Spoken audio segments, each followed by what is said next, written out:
Hi, and welcome to class. So, hope you're fine. Today, sorry. Today we'll do our lecture about reading. Okay.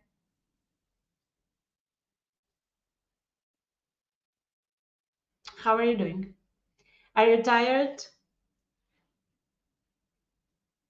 Because it's Friday. Ah, you're doing well. Okay.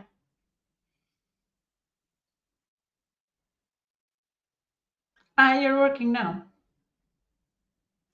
So, because we have today a special lecture on reading. Yes, that's we have two lectures on reading. So I will start with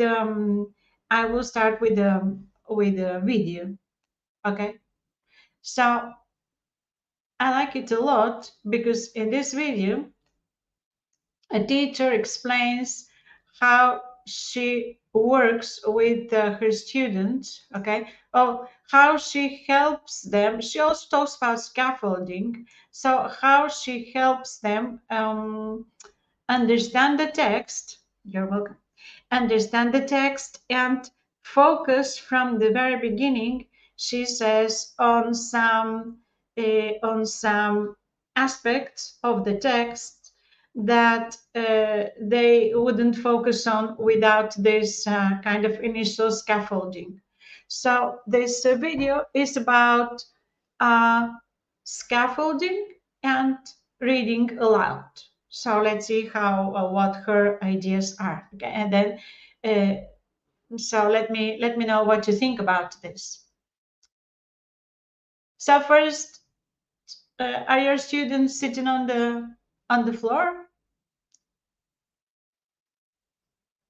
or on chairs?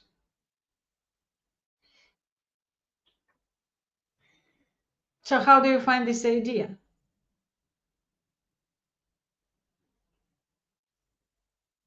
So you can also see that apart from reading aloud and the so that we will see today, this room is also interesting because, as you can see, there are different boxes there with well, I suppose it's not very clear, but I suppose it's students' names.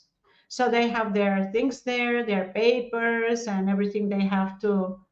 Yes, for adults it's difficult. Yes, for adults it's difficult to sit on the floor, but uh, like primary and secondary would be perfect. Okay, would be perfect. And then another but when I saw them like sitting on the floor, I think for first of all, for children it's more comfortable, but anyway, they like it. And then secondly, I thought that yes, but I suppose they are comfortable because they can move and they can sit one way or the other way, they can cross their legs. So I think they are quite comfortable.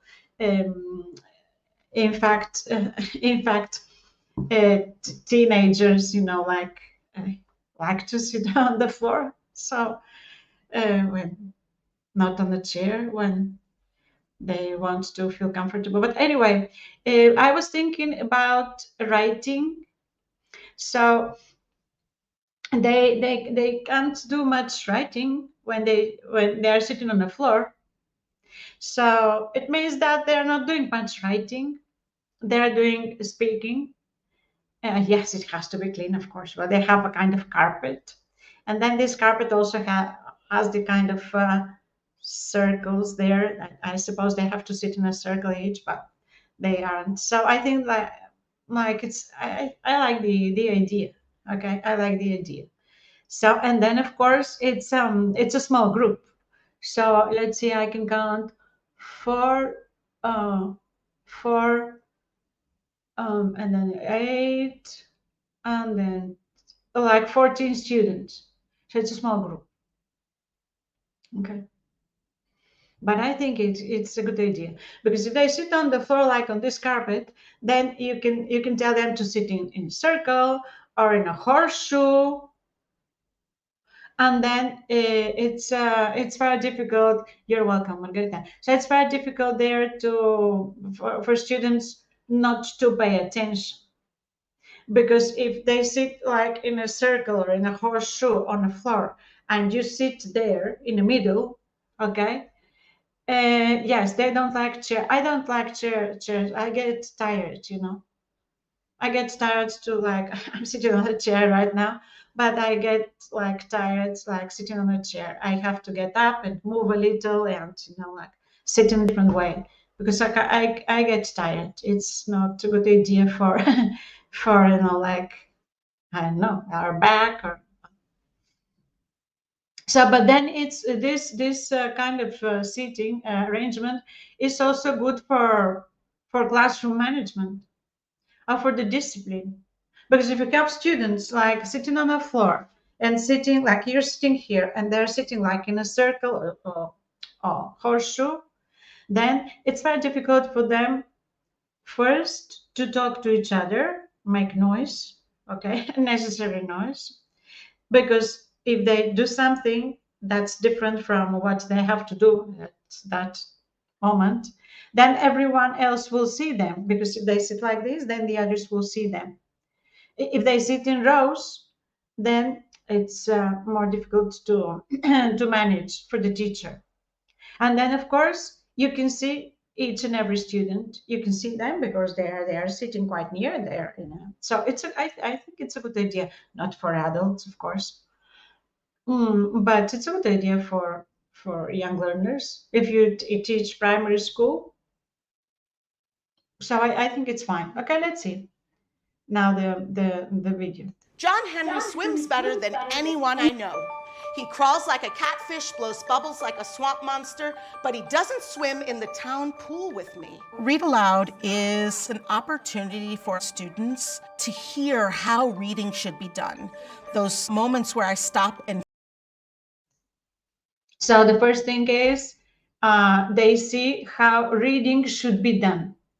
Okay, that's the first thing. So first is how you should read. Then there are special also studies if you wish to know something more. We're studying the basics here, but there are different studies now, and how a teacher or even there are people who are not teachers, like sometimes actors, and sometimes in some libraries and sometimes even museums there are like I know like there is a person or some people there who do this kind of reading in front of a camera and so a book like usually like a picture book you can't read a novel there in half an hour like that's too much but then first thing is students see how they should read okay that's very important. It's not reading aloud is important for to be expressive, to stop, to pause, to kind of change your intonation, to put some passion into reading. So that's what they see first, how they should read. think. That really sparks ideas in my students' head of how to do this independently. That's the whole point. Can they take what we're doing in Read Aloud and try this in their own book by themselves? I love that thinking. Great job. Let's move on.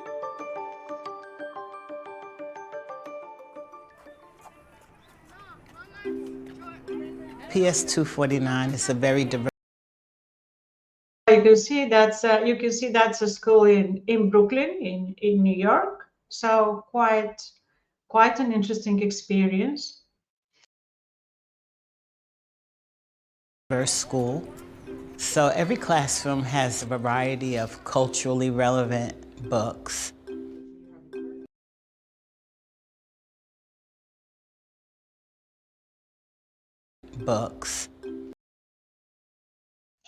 So this is something else that now that we will see how to teach like reading. This is something else that I wanted to show you.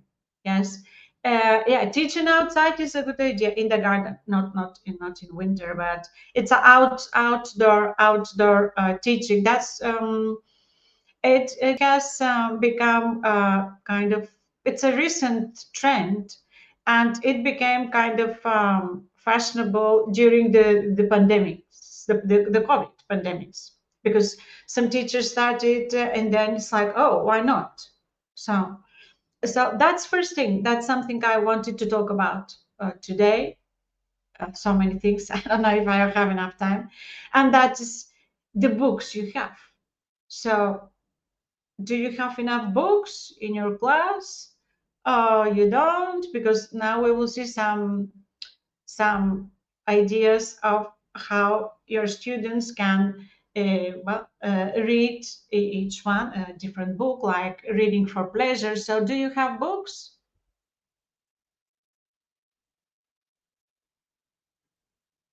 in the class in English? In English, okay?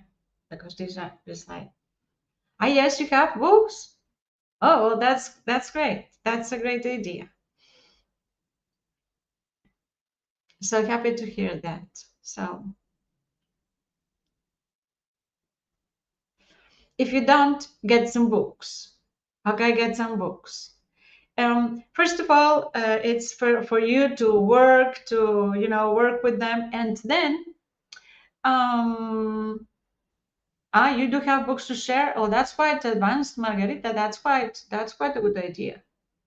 So well, nowadays you can buy, if you don't have like a small library in your room, so you can buy on Amazon. It's quite sometimes quite cheap. Okay, so you pay more for the transport than for the for the book itself. In the past, I bought some secondhand books on Amazon, and they novels like this, like thick novels. So they cost less than an euro, less than less than €1, and they came to in perfect condition. Of course, it's secondhand. So, but they weren't like like there weren't any stains or anything. They perfect condition, less than €1. I was like, oh, so I paid for the transport like I I remember like €3, and then the book is 50 cents. So it's the transport is like more expensive than the, but so it's cheap. You can find things, and then also, especially in the United States, there is this tradition of sales. Sometimes you have garden sales. People who move to another house, or like there are lots of different like garden sales people organize. So you can buy books there if you live in the States. Not so common in Spain. Okay. So, and then again, like when you put these books there, like like you have the one that's the proudest blue. I see a book there, and then you have one that's the acre. So you put them there, and then students, like willy nilly, will see them, and they are like growing up among books. And only the like if only the this atmosphere, like you were as if you were in a library, you are in a place where you're studying. It's a cozy. It's like okay, so one day I'll just get one of the book. I were like a child, like this my classroom, so I would just get one of the books to see what happens. Some of them are quite thin, so I'll just take one and then maybe take another one. So this is the idea, like little by little. But if we have an empty room, and then some like some parents, okay, don't have books, or don't have many books, no. So sometimes students don't have books in the classroom, and they don't have books at home, and they don't see books. So we say, oh, students don't nowadays students don't read, or don't want to read, or don't. So where do they see all these books? Okay, where exactly? You can also make, if you wish, you can make it your like there are books that you can find online free, digital books, digital ebooks, or whatever you call them. Like you can, if you don't have enough space, or your school doesn't allow you to put books in the rooms, then you can make your small digital library. So you like create like this kind of um, a Padlet or something that looks like this, more or less. And then if they click on a certain book, then they can download or read the digital version of a book. And there are lots of books that you can find online that are free. Okay, so you can do your digital library as well if you wish. One practice we have every day is read aloud. They listen to stories while the teacher is modeling skills and strategies as good readers do. Read Aloud in our school is an opportunity for students to read texts that are above their grade level. And teachers will model think alouds that they want the kids to try on their own. We're hoping to push our readers in their reading skills. So we're going to dive into our Read Aloud today. You guys all have a copy in front of you. I like Read Aloud because you don't do straight reading. You actually get to like pause and think about it. As you know, when we're beginning a book, so today I introduced Freedom Summer. It is a text we use in our historical fiction unit about the segregation period. We start out by posing our teaching point. Today we're going to be focusing on how setting affects other story elements. Setting is where the story takes place. It was 1964, and that affects people's life. All right, let's start with our first page. John Henry Waddle is my best friend. His mama works for my mama. Wait a minute, I feel like that narrator's inside the story, so it must be first person. Even on the first page, I want to do that think aloud work that the majority of the room is not going to do on their own. What are those deeper ideas we're seeing here? Why is the setting so important? I feel like the fact that John Henry's mother works for Joe's mother might cause some big problems in their friendship. So let's move on to the next page. We shell butter beans, we sweep the front porch. Whatever your teaching point is for that read aloud, that's when you want to stop and do this work. It won't be every page. You want to be strategic. Then we run straight for Fiddler's Creek. So I want to think to myself, what story element is the setting affecting here? You're going to turn and talk to your partner. Even though they are different, they still find their own solution to spend time together. Because I get to listen in to all these turn and talks and get an informal assessment of what kids are thinking about these texts. How are they responding to this question? All right, let's come back together. I heard some of my partnerships talking that the setting is contributing to the problem and the solution, because although they can't play at the town pool, do they have a cool creek to go play in? Totally. So I want you guys to open up your notebooks, and we're going to answer the question, how is the setting important to the story? You can say the setting is important because it affects, develops, creates, shows blank. So the stop and jots are to do that final thinking work. The setting was really important in this book because the white kid and the black kid couldn't do as much stuff together. During 1960, people of color were not allowed to pull the ice cream shops or any other places, so Joe finds alternative ways to help. I want the kids to see reading can be fun. I'm interested. If I'm not excited about it, who's going to be excited about it with me? You know, I'll have a kid that comes up to me after Freedom Summer and say, I want to learn more, and I love to see that. We want to spark kids' interests and love of reading.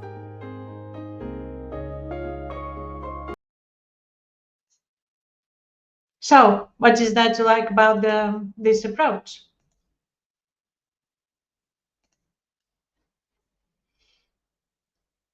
Yeah, I like it a lot. I like the way she stops, okay, and then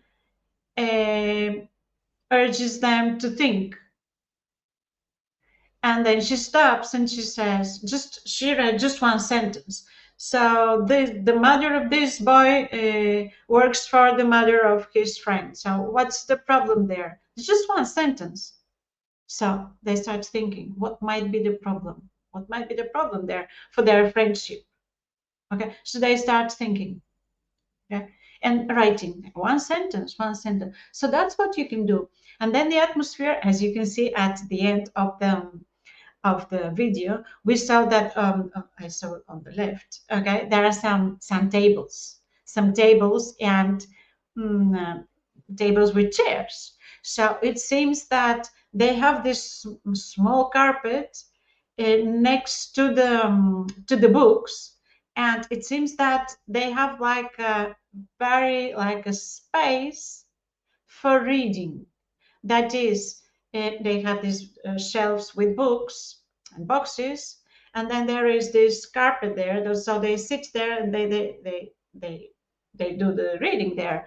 But probably after that they get up and they go to the other part of the room and they do whatever they have to do there, maths or whatever activity. So that's quite interesting. But they know that this space that's a little different, like colorful, calm, and so that's the space for, like, it's your space where you can read and learn, and so it's like different spaces in the class. I think that's quite interesting. Of course, you need some books. You have to choose the books. So when you talk about reading, we'll have to teaching reading, we'll have to know that first that we have different genres and different text types. So if we limit our teaching, our classes to reading the text in the textbooks that we have, the English textbooks, then of course our reading lessons will be quite limited, and to a great extent they will also be boring, because the English textbooks provide always the same type of texts. It's the same, and usually we can have some interesting texts, but usually if the first and the second text are interesting in the textbook, then the fifth is just the same, so it gets boring. Okay, it gets boring. So this is the first idea we should get here. So use different genres at school and different text types. Okay, this is the first number one, like today. So this genre-based approach, yes, was like I don't know, like in the 80s, and became, yeah, it's quite popular in the 90s, and so still we have to know that from the point of view of kind of if I don't know what to say, like genres and texts, we don't have a unique classification, and there are different classifications depending on the field.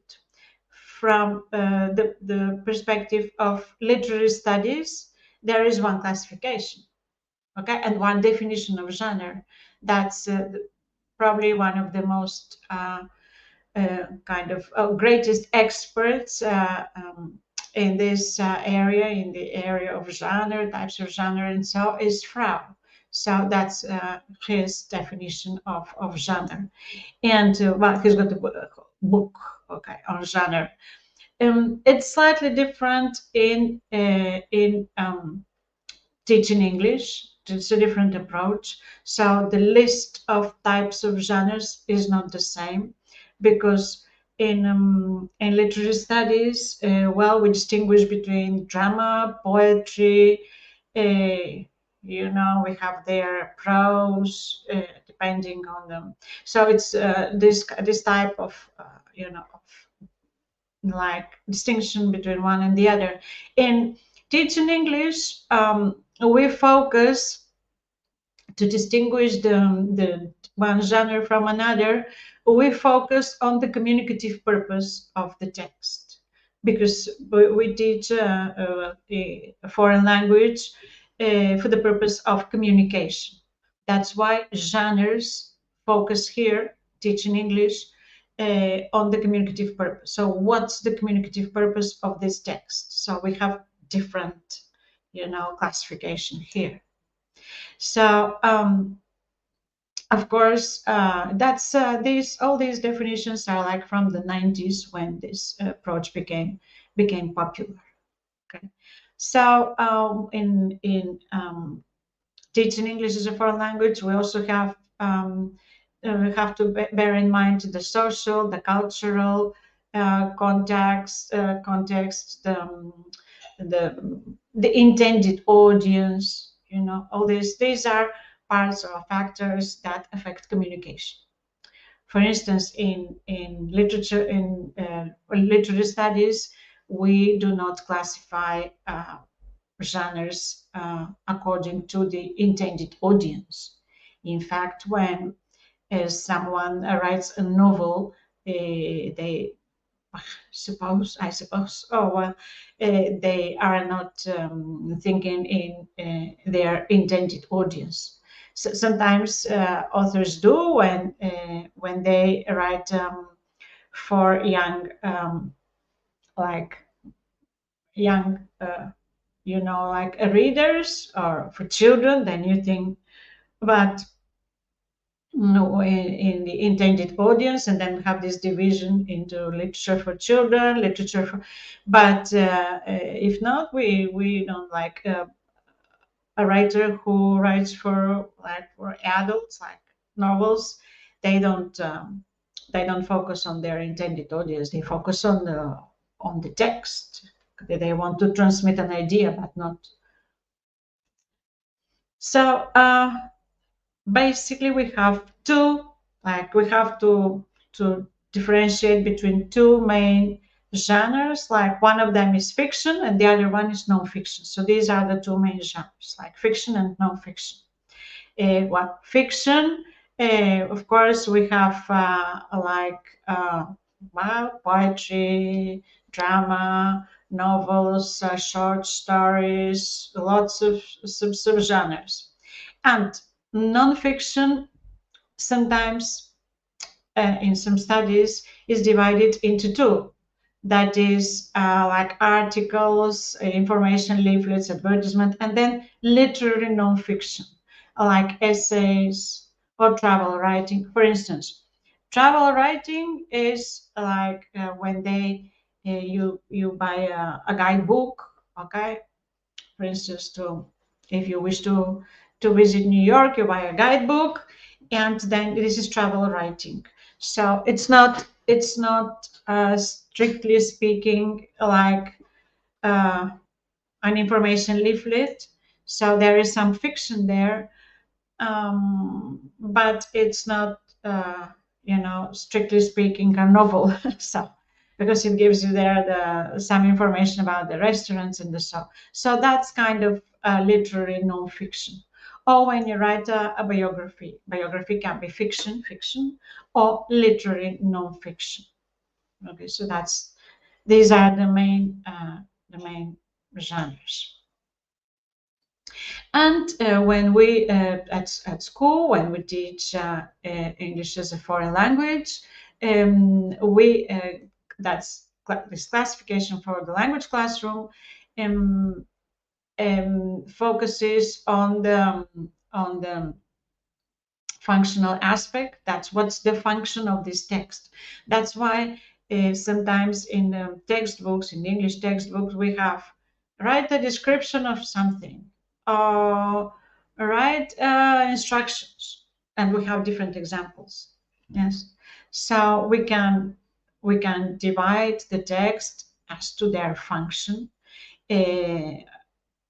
like what you can see here: exemplifications, descriptions, classifications, explanations, definitions, discussions, instructions, narrative, etc. This is the function of the text, and that's when we teach a foreign language. And then another possibility is if we take into account the factor that's communicative purpose of the text. What's the purpose? The purpose is to describe, so descriptive, or expository, expose, argumentative.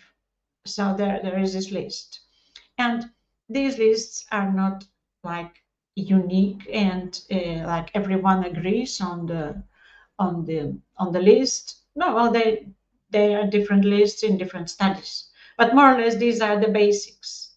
These are the basics, like descriptions, argumentative text, descriptive text, and that's what we teach at school. That's what our students read or should read, and that's what we should teach when we teach writing. Reading and writing are closely related. Okay? And then, as you can see, all this variety of fiction, non-fiction, and then different types of non-fiction and different types of texts. Like in 2 slides, we saw like, like 20 different types. That takes us back to this, to this, where was that? To the beginning. That's about English textbooks.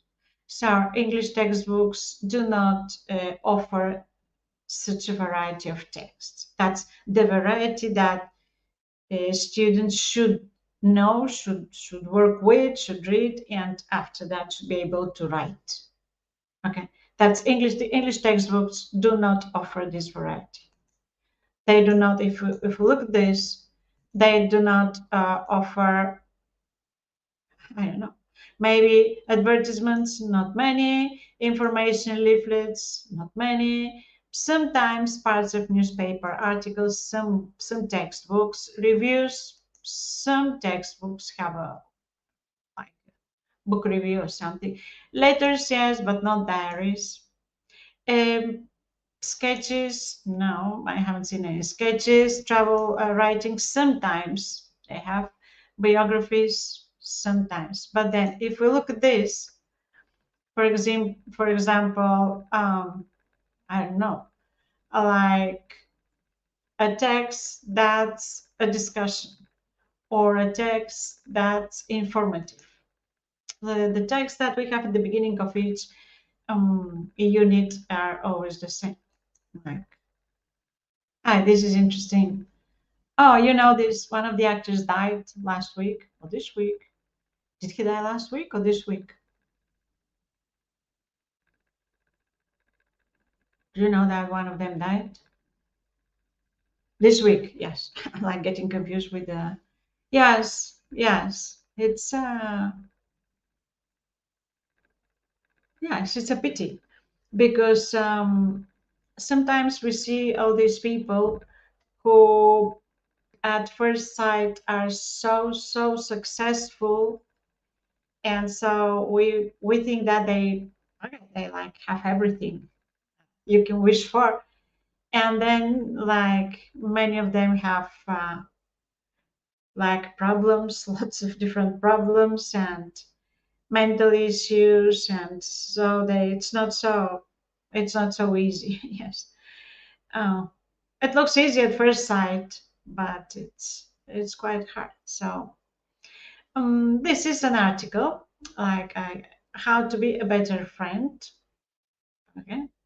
So she writes, for instance, family relationships often come with a dose of guilt and obligation. Friends, on the other hand, are the antidote to the burdens of daily life.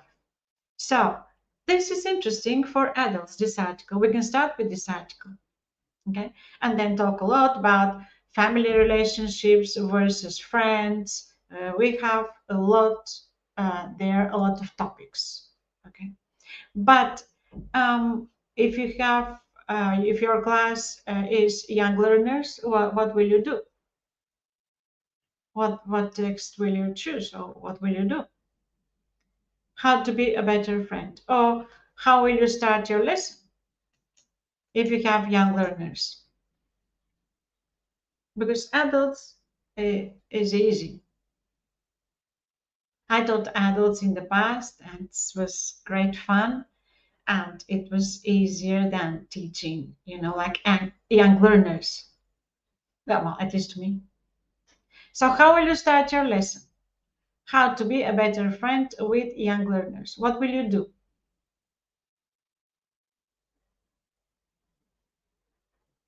What will you do at the beginning?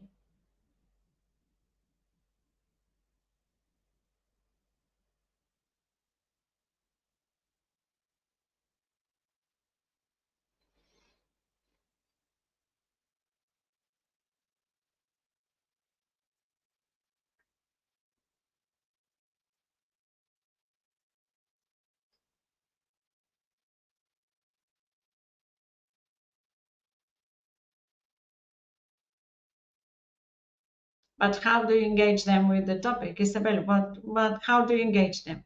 Will you start with a conversation? Will you ask a question, a debate, or what? What will you do? So if you ask them about their friends, well, Toy Story is a good idea. It's about friendship, Toy Story. Yes, it's about friendship. But when you ask them about their friends, will you do it like one by one if you have a big class, or they'll have to raise their hands, or how does it work?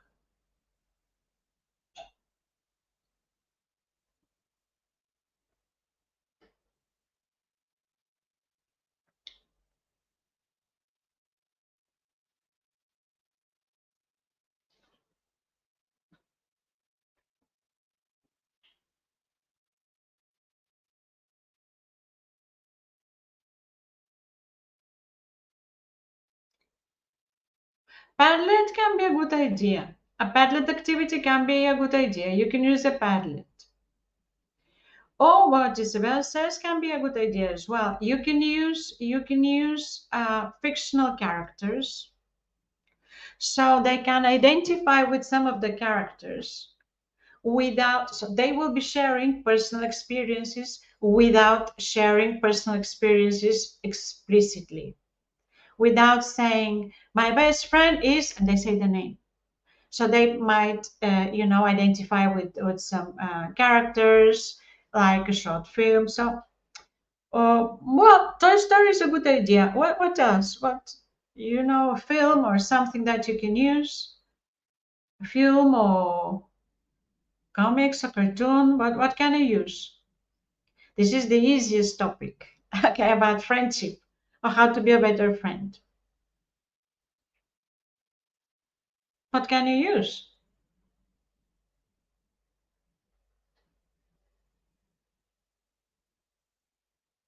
So one of them is the film.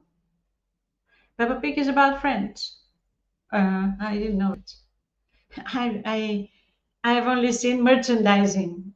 Yes, I've seen merchandising about Peppa Pig, but I don't know what's it about. I don't know what's it about. I can imagine it's about the pig, but I don't know what happens there. So what about teenagers? What will you use? Do you know a film or a book or something or a picture about friendship that you can use? Or maybe just you can take a film and take a screenshot. Teenagers, what will you do with teenagers? Try to participate, all of you, okay? Because it's not just learning the theory.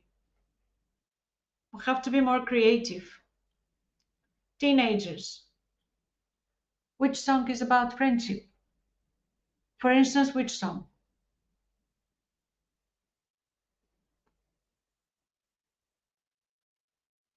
Which is better for teenagers? Stranger Things. Stranger Things is for, yes. Have you seen Stranger Things? Yes, that's very interesting. That's very interesting. So this is an interesting idea. With teenagers, that's how you can make them think about it. So they can read something, or you can take like a very short dialogue from Stranger Things, and they can do reading. They can read the dialogue. They can read the dialogue. So that's again reading. A timeline, yes. Okay. So that's what we should do. Okay, not friendship, but whatever, but something interesting, and see how you can engage them. Something that they like, something that they watch.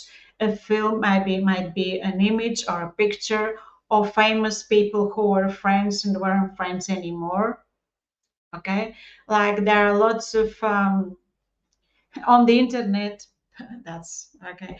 Very famous people like actors or singers who were friends once, but then one of them started going out with the boyfriend of the other one, and then they are not friends anymore.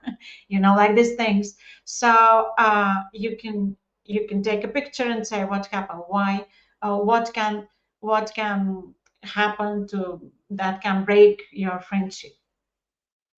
The Pursuit of Happiness. I think I have seen this film, but I don't remember it now. I'll check it. I think I have seen this film, but what was it about? I think I have seen this film, but I don't remember now. The Pursuit of Happiness. I don't remember it now. I'll check it. Uh, just a second.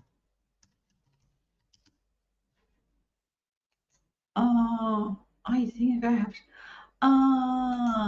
Yes. Yes. I have, yes. Yes, I remember now. Yes, I remember now. It's just sometimes I've seen the film, but by the title. Well, this is a little more complex, probably, maybe for adults. But yes, you can work with posters, with pictures, with whatever, but try to do something attractive, something interesting. And then also it's very important to ask interesting questions. Okay, like a question can be you ask them to think, and what is, like, we can take the idea from Stranger Things. What is, that's for teenagers. I have to adapt it to the age. Teenagers, yeah, university, adults. So what is a toxic friendship? What is toxic? Well, how will you define it? Write in your notebook a definition of toxic friendship. Well, they have to think about it, write it. Okay. So this kind of things, genres and text. So some text can be more suitable for intensive reading. Of course, they are shorter, and it depends on what you want to teach. If you want to focus on vocabulary, on some grammar structures or connectors, or it's up to you. Complex compound sentences, it's up to you to decide. And some texts are more suitable for extensive reading, of course, like literary texts. So it's very difficult to provide the definition of reading, but in the English as a foreign language classroom, that's what we understand by reading. Students have to interpret vocabulary when they read, because reading in different language, that's not their mother tongue. So they have to interpret vocabulary. They have to know vocabulary. They have to interpret grammatical structures, and they have to interpret the connectors. Okay. Additionally, when they read aloud, they often focus on pronunciation, which means that they don't understand anything. They focus on pronunciation when you ask them to read aloud. So what about read aloud? How often do you ask your students to read aloud?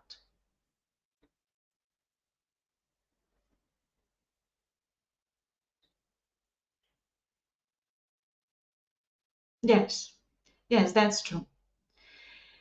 Yes, that's true. They're better in reading than any other skill. Um, we should see what they need.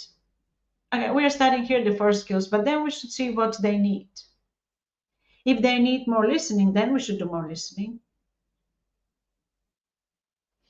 If we see that they need more writing, then we should do more writing. It depends on their needs.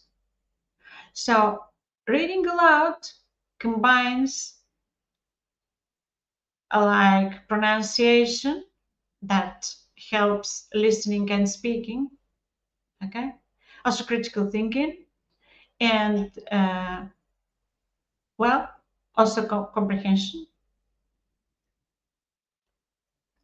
And then if the teacher reads the text instead of the students, like aloud, and they have to look at the picture, not their books like this, they always, but they have to look at the picture or something on the mind map or something on the board.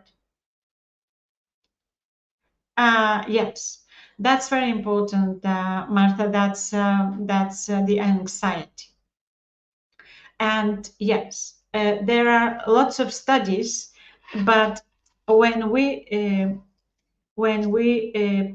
like prepare teachers for, for, in this case, for English as a foreign language classroom, we hardly ever talk about anxiety. And anxiety is a very important factor here. I don't know if anxiety is so important in like teaching maths or teaching history. I don't know if anxiety is so important there. But in teaching English as a foreign language, anxiety is a very important factor. And we hardly ever talk about it. Our students are afraid to read in front of the others. They are afraid to speak. They are afraid to say something. Adults as well. Adults as well. Okay. So yes, that's why it's important to create like a safe and cozy atmosphere. Yes, that's true, and that's a big problem. So we'll have to, apart from teaching, listening, and reading, and so we'll have to take care of the kind of atmosphere like we create. Because if it's like, for instance, these young learners that we saw, they seem to be like cozy, like comfortable. So then you can, like say something and like more comfortable, and then ask them to just answer like using like short sentences. Like you say something and then they, like write a short sentence, or like answer with a short sentence. So that's if just a sentence or two, they are more comfortable. Okay. So yes, it's we have to take this. If you wish, you can read about anxiety related to studying foreign languages, in particular English. And yes, there are studies. There are studies, and it's problematic even with adults. Yeah, I taught adults in the past, and it's problematic. So for adults, it's kind of easier. There is even a method. Well, it exists. Okay, it exists. It's there are like strange methods for teaching English that, of course, we are not studying here in our course, because it's a kind of serious degree, serious university. But I know that they exist. Okay, like one of the methods is using the teacher hypnotizes the students, and then they wake up, and then they speak English better. This through hypnosis. So this thing exists. Yes, it exists. It's so and like, I don't know what to say, like 25 years ago, long time ago, I was teaching adults. And one of the kind of founders of this method uh, came to Madrid to give a conference and a workshop, and to prepare teachers to to use this method. So the course was quite expensive back then. It was quite expensive, yes. But I was quite surprised to see that they were teachers who were in fact paying for the course, and they were attending the workshop. So I was like, okay. So, and I remember now one of the kind of funny moments there in my career. So I was teaching a group of adults. So they said, okay, we know that this man is coming, so we have decided to collect money. Okay, how much is the course? We have decided to collect money, send you to the course. Okay, you do the course, you come back, you hypnotize us, and we just wake up and we are like speaking English. Okay, we are paying for for the workshop. So these things exist, this kind of but there is another one that's even but this the second one is like kind of a little more realistic. Okay, and adults, for example, when do adults forget about their or stop worrying what the others might think about them? Adults, when do adults like forget and stop caring about what others might think about them? But that's one possibility, but in this case it's a slightly different solution. And it exists as well, this method. When you know a lot of methods, you know the official methods, and you also know this other methodology, and there are studies there and that they are published. It's not. But what when an adult, a person who's adult or younger, well, yeah, no, adult or like teenager, or don't teenagers, like adults, like for some time stop caring about the impression they might give. What? When? In what situation? Open your mind.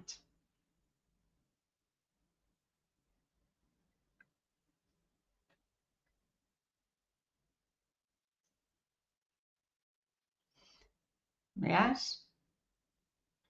Okay. So, but when they say, okay, I just don't care.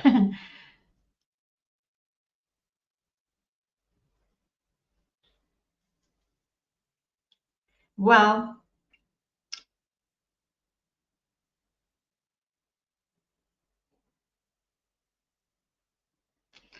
yes, this is, but then there is a situation that this like author describes, and yes, get you get rid of all your restrictions, is when you have some like a shot of like whiskey or something like alcohol.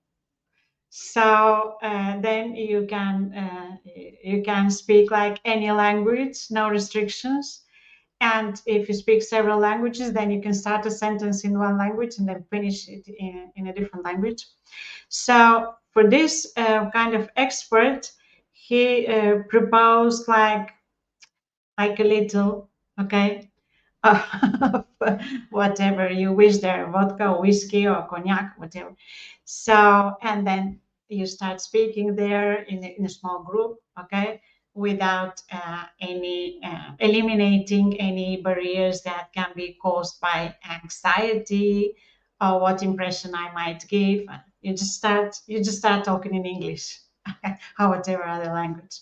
So this exists. Of course, we cannot apply it, but there are some very strange, like ideas of how to solve the problem of anxiety. If you wish, you can read about it. So let's see what we can do here.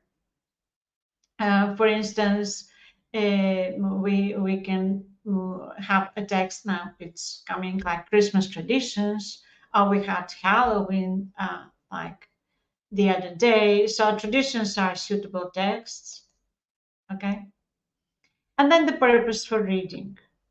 What's the purpose? We have to be aware of the purpose. So are they looking for a kind of some information, and so they have to skim quickly, or they scan for a word? Okay, so what's the purpose? Or they want to learn from a text, like when you, for instance, here you have to read the text, hopefully in key ideas. So this type of learning is usually in this kind in academic professional context. So you want to learn from this text. You're not looking for a word there. So integrate information, like you search for information and then you integrate it in another activity like writing, for instance, or dialogue or presentation. Okay, so these are different types of reading depending on the purpose. Okay, you can also read the text for the purpose of like a critical. You can also read it for critical analysis. Okay. Yes.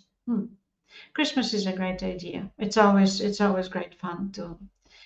I have my resources like Christmas for websites and so that I use, and my students in the past like them a lot. And I have also a very small book that I like, and I bought it like a long time ago on a secondhand like flea market, and it's Christmas traditions. And in this booklet, it's about very short texts. Different Christmas traditions are explained.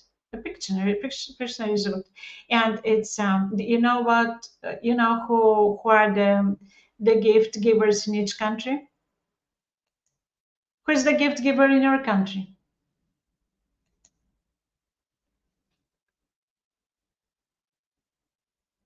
Who is the gift giver? Who brings the presents to the children and adults?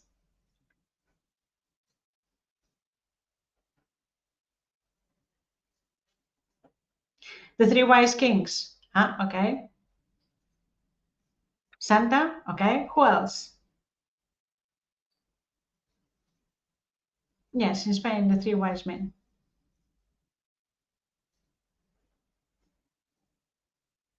As you know, they weren't kings, they were wise men. Santa. Okay. Santa, the baby Jesus, and the three wise men. Okay. So in there is a story that I in the Basque Country, I know it. I know about the Basque Country. Yeah. So there is a story that I like a lot, and I when I in the past when I was preparing my lesson plan for Christmas, I used a story about an old woman. An old woman, okay. I don't know if you know her. That's an old woman and when the baby Jesus was born, she was told that the baby Jesus was born. So she was busy, okay, working. She had a lot of work, and when she finally decided to take a present to the cradle there to baby Jesus, then the baby had gone, had disappeared because like they escaped. So from then on, this old woman leaves gifts in each and every house in case baby Jesus is there. Okay, so he goes from place to place and leaves presents in case, because she was late. She was late. So this is in Italy, and her name is Befana. Befana, and this is she brings the presents there. Okay, it's very interesting. And what about for instance in Amsterdam? You know about Amsterdam?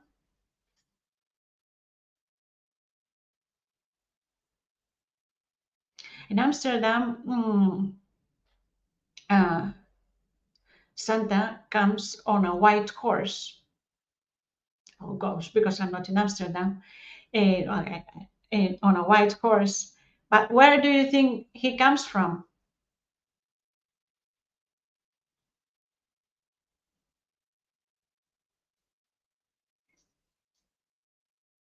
Yes, but Santa who goes to Amsterdam, the one who goes to Amsterdam.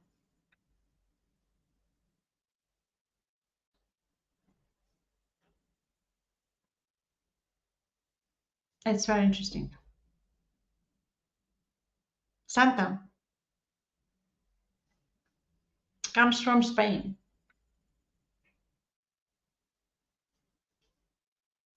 Yes. children there believe that he comes from Spain on a white horse. So I like this stories a lot. Okay, so you can prepare something interesting in a lesson plan. So types of reading, you consider the purpose of reading, and you consider also the kind of the set of vocabulary that your students should know in order to understand one text or another. Yes. So and then of course how quickly they are able to reach at these words that are stored hopefully in their long-term memory, and how quickly they can connect these words to the grammar structures. So that's quite a complex process when you read in a different language that's not your mother tongue. Okay. So, we should take into account all this. So, your students' a kind of brain should be quite flexible. It's not so easy. So you see a word, have to remember quickly what it means. That's in your long-term memory. Sometimes it's there, but you cannot reach it very quickly, and then you have to connect to the grammar. It's not so easy at the beginning. Okay, at the beginning. Then you also need some to know some syntax to understand the sentences, like compound, complex sentences, to know which the subordinate one, which the main one. Yes. So syntax is an essential factor that influences our reading comprehension, our students' reading comprehension. So, and of course, syntax is different. Like Spanish syntax is different from English syntax. So that's an additional problem. Okay, that's an additional problem. Well, more or less you can finish this. Like high order reading skills relate to the motivation of the author, the author's mood, the attitude, the expectation. It's like more kind of abstract and related to critical thinking skills. Now it's difficult for lower level students. Like in A2, it's difficult for them to understand the text. You cannot ask them about you can, but it's difficult for them to guess the author's mood or attitude. So they are usually limited to understanding the meaning of the words. Then in B2 level, you can discuss the mood, the attitude, which are high order reading skills. But it's like B2, you know, the feelings. And A2, A1, A2, even B1, students focus on simply understanding the text, or what the text is about. But it's difficult. So next time we will see these different models. Okay, that's all from me today. So thank you for coming and participating, and have a great weekend. See you next time. Thank you. Bye. Thank you for attending.